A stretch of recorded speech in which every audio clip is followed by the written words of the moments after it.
Got ourselves a grouse. Yeah, let's go cook this up. I'm gonna do a little tallow and salt and just eat it for lunch.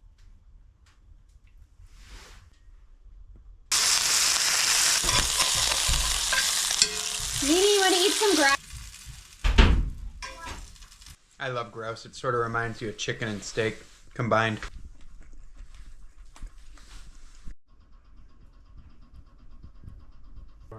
So there's a saying in Alaska, somebody's a sourdough. And they say you're a sourdough.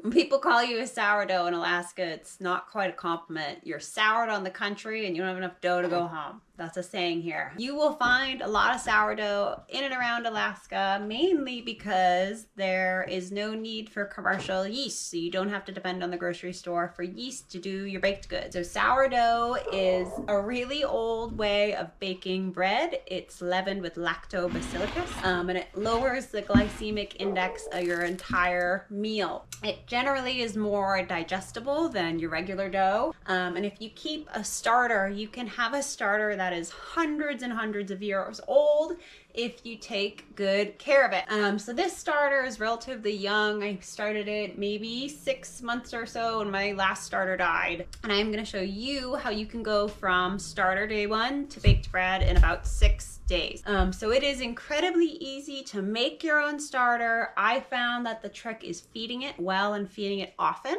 And I will show you what I mean by that. But once you master that, sourdough has so many different uses. You can bake anything that needs to be risen with it. You can use the discard for crackers and pancakes and all different stuff. So it's really fun to play around with. And I'll also show you a very easy bread recipe that I use with my sourdough. So the first thing you're gonna wanna do from day 1 to day 5 is you're gonna wanna feed that sourdough starter 1 time a day. So this is a hungry starter. You'll notice there's no bubbles really. It's not active whatsoever. This is hungry and it needs to be fed. If you want to slow down your starter and feed it less often, you can pop it in the fridge and you won't have to feed it as often. For me, I'm generally baking like 2 loaves of bread a week or so, so I keep mine on the counter and I feed it every day. And what I mean by feeding it is you're gonna add flour and water to your jar in equal amounts and mix it in. So if you wanted to make a really big old sourdough starter, you wouldn't have to discard that or make room when you feed it. If you want to keep it in a jar like this, you need to dump some of this out and then feed it and then mix it around. Or else it'll just explode out of the jar, which this one has done a time or 2 before. The first step to starting your sourdough is you're gonna take a mason jar and you're gonna add equal parts water and flour. And I'm gonna eyeball this and then mix it very well. You don't want any flour left clinging anywhere. So that, if you see, that is way too much water I did. Definitely wanna do some more flour in here. You want it to be like a really thick pancake batter. So that is much better. That's just what I want.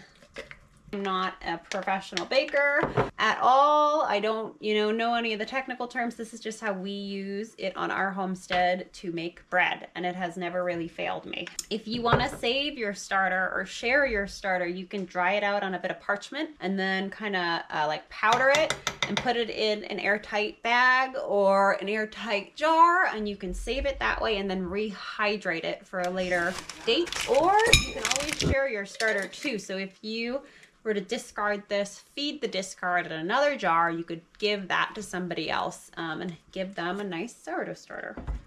But I will revisit this starter here tomorrow at this time. And then on that 5th day, and sometimes more than that, depending on how active this gets right off the bat, I'll feed it like twice a day and really get it going and really get it moving, and you'll get a really nice starter that way.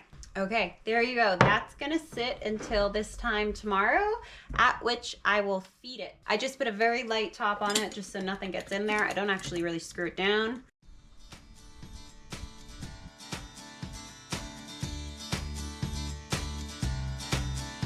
When we moved into this cabin, it had sat empty for about 7 years. There were some things about it that needed attention, and one of the big things was these doors were sticky from the cabin settling over the years. So I got that sorted out, but they're still a little worn, so we're gonna throw some paint on them. Eventually I'm gonna replace both of them with wooden doors with windows. I just think a log cabin should have a wood door. But this will clean it up for now and bring everyone's morale up a little bit.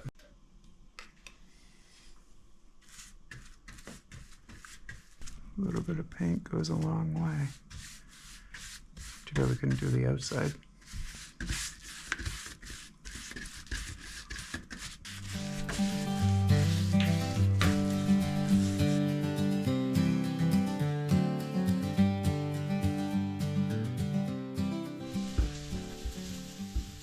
Okay, we'll let that dry. We'll throw another coat on it. Maybe I'll touch up the jam. Yeah, a little paint goes a long way. Cleans it up.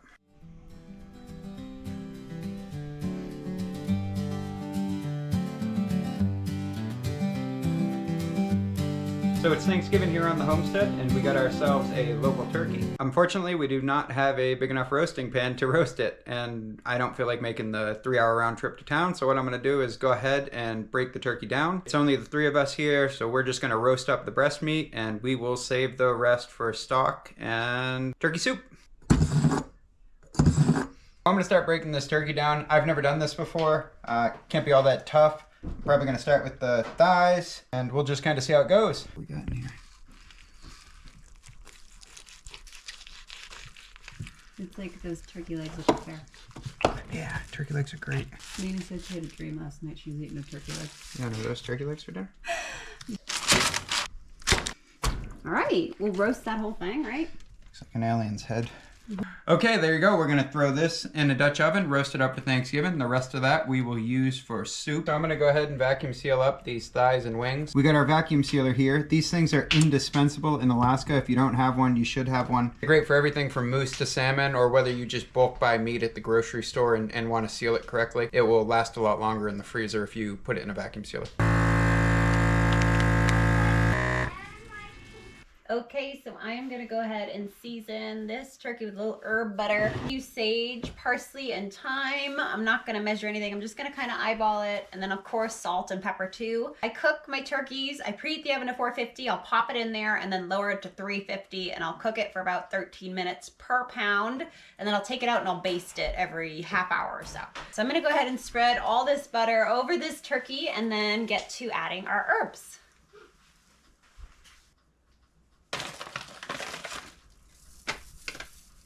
Okay, I'm gonna put this in the oven at 450, and then I'm gonna turn it right down as soon as it goes in.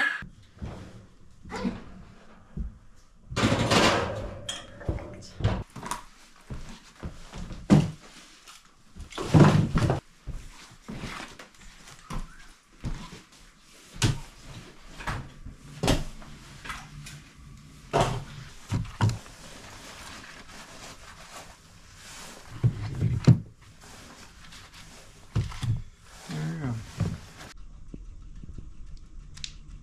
Okay, so it's about 1 degree outside, but the sun's shining. We're gonna go ahead and take a ride out into the national park. There's a road out here in front of the property that runs about 40 miles into the national forest. So we're gonna go out there and see if we can spot some animals. There's been some wolves around. Caribou should be coming through now anytime.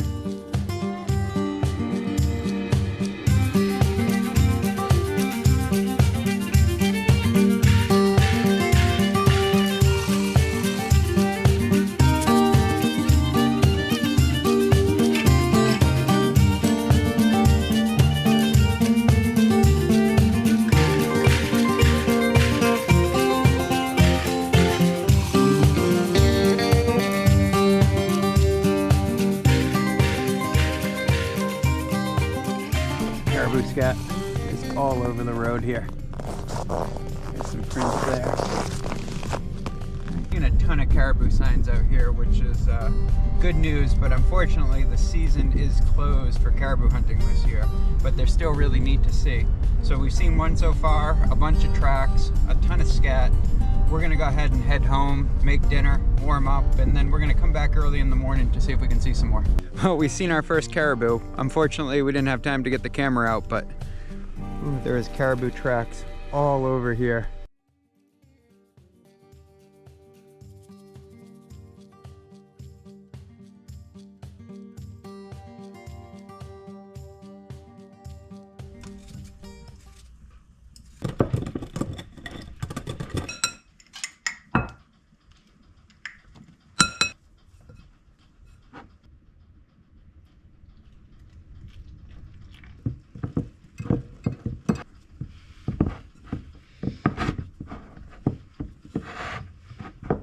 I like to pat it in a little disc because I'm gonna roll it out into my pie dough.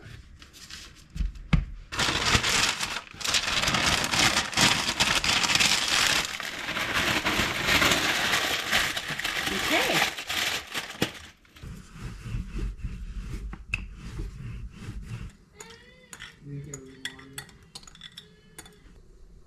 All right. See how she's doing. I'm gonna take some of the turkey drippings and make a gravy, and any gravy, you can make a lot of different gravies depending on what you have, but it's basically butter. It's technically a roux, I think they start with. So you do butter, flour, and then you cook the flour and the butter for like a minute, and then you add your drippings. In my case, I'm gonna do my turkey drippings, and then a little water or milk or broth, either or for a little liquid, and then you cook that down more, and then you get a nice gravy. It's very pioneering. So one of our favorite things is our homemade low bush cranberry sauce, which of course we're gonna have with this. When I check my jars for a seal, I just kind of pry at the lid there to make sure that it's not loose at all. There we go. Ooh, smells really good. Delicious. Okay, well that was delicious. I'm gonna go ahead now and I'm gonna pick this carcass and then we're gonna throw it on the stove for a stock. So we are gonna whip up a quick turkey bone broth. We'll either make some turkey soup and then can the soup, or we'll just can the turkey bone broth. You're just gonna set it on the wood stove, I think, overnight, and add some carrots, onion, garlic, and some herbs. I have some sage and some thyme. This bone broth maybe the day after tomorrow. I'm gonna get it good and going. I want this little today. What, as soon as it's ready? Alright.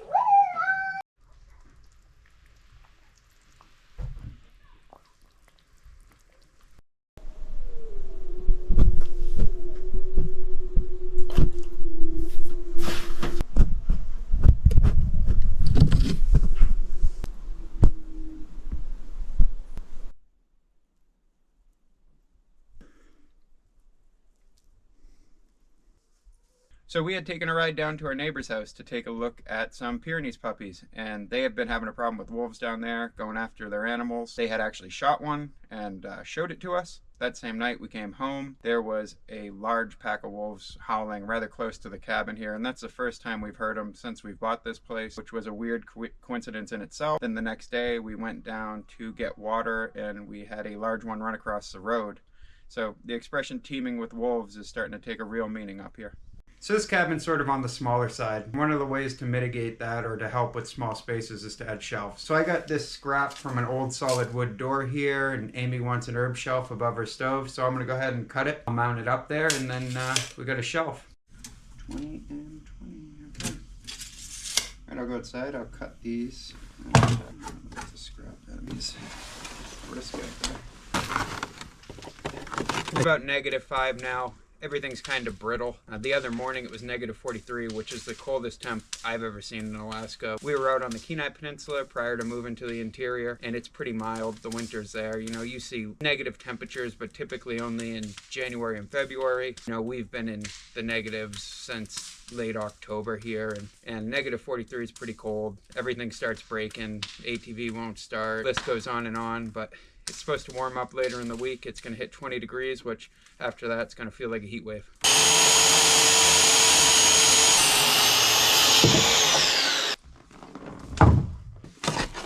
You want me to hold it in? I got it.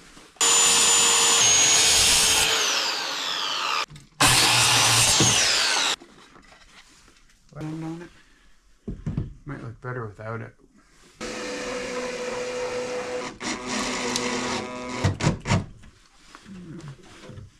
A pain than I think it's worth. I think we just put it up there and get a like there, right? Yep. Yeah, that's perfect. Okay, now we just gotta kind of level the shelf. I'm gonna go with the old eyeball level, I think. What do you think of that? Very good.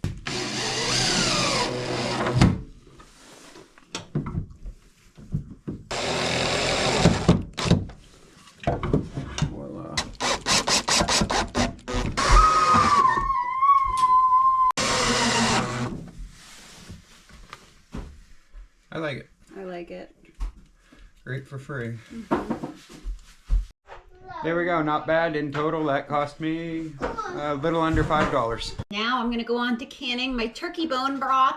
First step for this bone broth is to strain it out really well through a cheesecloth here. I'm gonna be pressure canning this bone broth in pints at 10 pounds pressure for 20 minutes. I'm gonna get the canner started warming up while I'm doing this. So I'm gonna put a little water in the bottom and then I will start heating that water.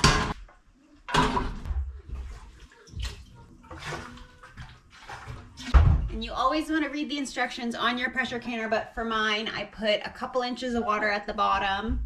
I like to start heating it while I'm straining this out. I'm gonna tip this whole thing.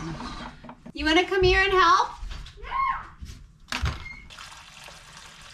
You could like just freeze these mason jars instead of pressure canning them, but then they're taking up space in the freezer. You gotta run the freezer if you don't live in a cold climate. Oh my gosh, I think I might have more than it's gonna fit in all these jars. Should have bought more canning jars when we went to the city. I'm gonna start funneling my bone broth into my pint mason jars. They're gonna be filled to about 1 inch headspace, which is the big first line you see down there. I like to count the ladles, or the amount of ladles that I put in there, and then I kind of know for each one. You gonna help? There you can. Ready? Yeah. You ready to count? Yeah. Okay. 1, 2. Okay, these look great. Okay, I ran out of mason jars, unfortunately. I still have a bunch of bone broth left. The next step from your canning, or in your canning, is after you fill these all to 1 inch headspace, I'm gonna wipe these rims here, make sure there's no liquid, anything to interfere with the seal. These have all been washed in really, really hot soapy water, as the jars have too. Inspect all these, make sure there's no imperfections whatsoever. And then you're just gonna center it on here and put these on finger tight, and that's it.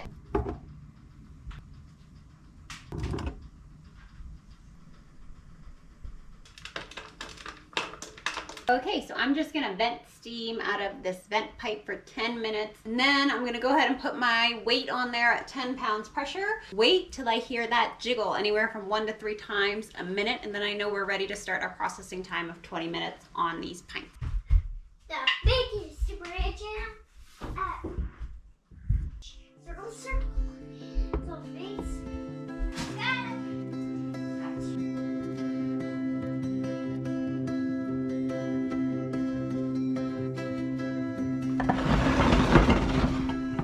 Had made this batch of sauerkraut a couple of weeks ago. It came out absolutely wonderful. It is so good, but we're ready to transfer it from our crock into some quart mason jars. So all I'm gonna do is scoop this out and throw it in the mason jars and then press it down under the brine, and then it can go into refrigeration. So I'm gonna go ahead and transfer that. We'll eat this just all throughout the year. We like it on sandwiches, on the side with dinner. It's a good probiotic rich way to get your food in, and you don't have to pay for super expensive probiotic capsules. So we really like kraut. Sauerkraut is just one of the examples of how you preserve food and the effects it has on bioavailability. So we really love it. Not to mention you can just do this on your counter, so you don't need any electricity or freezer space or anything like that, which we are all about.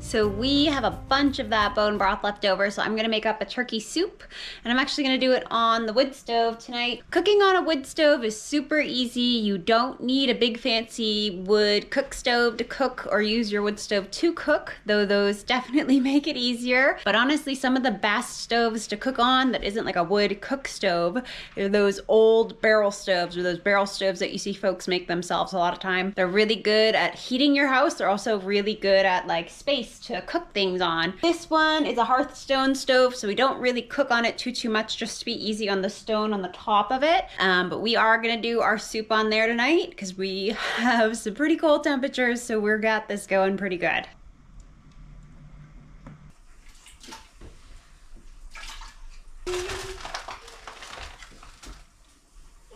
So I'm gonna open the damper all the way up to try to get this fire going a little hotter. You'll know wood is dry if it's light. Nice light wood.